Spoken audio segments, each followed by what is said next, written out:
So now let's talk about trim and extend sketches. So the trim tool is on the sketch tab right here. Select the trim entities tool and we now have several options which you can use to trim away geometries. I'll start with power trim. Now using this power trim, you can make a freehand sketch and anything that crosses the freehand sketch will be trimmed. So it works kind of like this. Click at a point and hold your cursor. Don't let it go, and now move your mouse. So left click, hold your cursor, and now when you hover it right above any geometry, it will just trim it. So that's it. Now before I do that, I'll just move one step back. I'll press Ctrl Z and I'll start it again. So I'll go to trim entities, and there was an option which was checked already, which is keep trimmed entities as construction. I'll just uncheck this for now.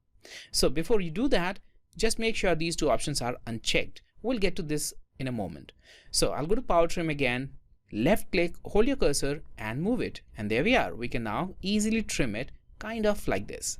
Now, if you accidentally trimmed something that you don't want to, then move your cursor back to this red dot and it will undo that trim. So all you need to do is just move back to the red dot and it will undo trim. Let go your cursor and there we have the trimmed geometry. Now the next one here is corner trim. Now using corner trim, you can create these kind of corners and everything outside that corner will be trimmed. For example, here we have, well, several of these intersecting lines. Let's for a moment assume that we want to make a corner here and we only want to keep these two lines. We want to trim away all these extra lines. For that, select corner, click on this part of the line and this part, and there we are. We now have a corner. Everything outside that corner is now trimmed. You can do the same here as well. So here also we have a corner. So just select. We now have a corner. Everything outside is trimmed. I'll press Ctrl Z a couple of times to just get back to the original drawing. Let's go to trim entities again and I'll select trim away inside. Okay, in this case, we just need to start with the boundaries. So you can select the boundaries first and then everything inside that boundary will be trimmed. So let's start with maybe this boundary and then this one, and now make a big box like this and everything inside the boundary will be trimmed. So this one is a quick way of trimming objects with respect to selected boundaries. Now the next method is also similar. So again, press Ctrl Z, trim entities, and this one is trim away outside. So it is kind of opposite of this option. So here also you need to start with the boundaries. So select the boundaries and now make a big box including everything. So just make sure that this box encloses everything in your drawing that you want to trim outside the boundary, of course.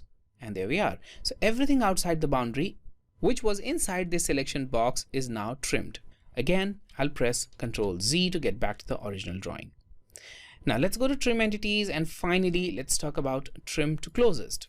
Now using this option, you can trim the objects just like power trim. But in this case, instead of making a free sketch, we just need to click on the objects. So just click on the object and SolidWorks will trim it up to the next available boundaries. So it's kind of like power trim, but you just don't need to make a freehand sketch in this case.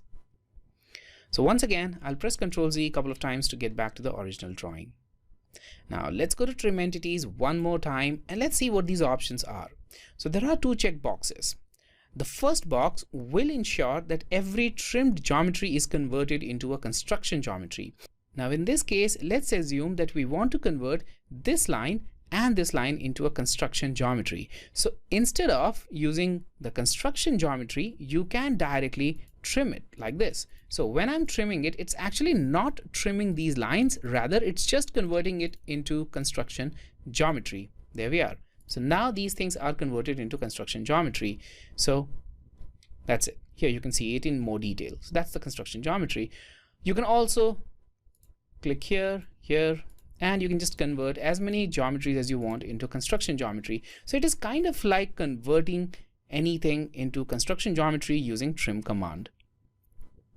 Now I'll uncheck this option, and finally we have this option, which is ignore trimming of construction geometry. Now as the name suggests, when you select this option and trim anything, SolidWorks will ignore every construction geometry and it will trim the normal geometry. So I've got this power trim selected and this one is also checked. Now you can see that we have several of these construction lines here. Let's just trim it completely using this free hand sketch, and there we are.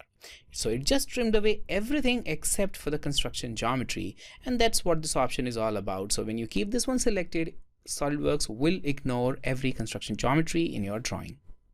Let's now click OK and press Ctrl Z. Now the opposite of trim is extend, and using extend tool, well, you can increase the size of any object up to the next boundary. So extend tool is right underneath the trim tool. It's here. Now I will select this line here and it will extend it up to the next boundary again. So as long as you have a boundary, SolidWorks will extend it. If it finds nothing to extend, well, it will show you this warning. So it just cannot be extended further. But if you make a boundary once again, maybe I'll just extend it further like this, and I'll try extending it one more time. It will now again extend it up to the next boundary. Now you can not only extend the straight lines, but you can also extend ellipses, arcs, and other geometries. So I'll go to extend, and here I'll just click here and look at this. It will now extend this elliptical geometry into its same path. So now this is extending it right along this ellipse. So that's the extend tool. Press escape to exit out of this tool, and this was all about the trim and extend tools in SolidWorks.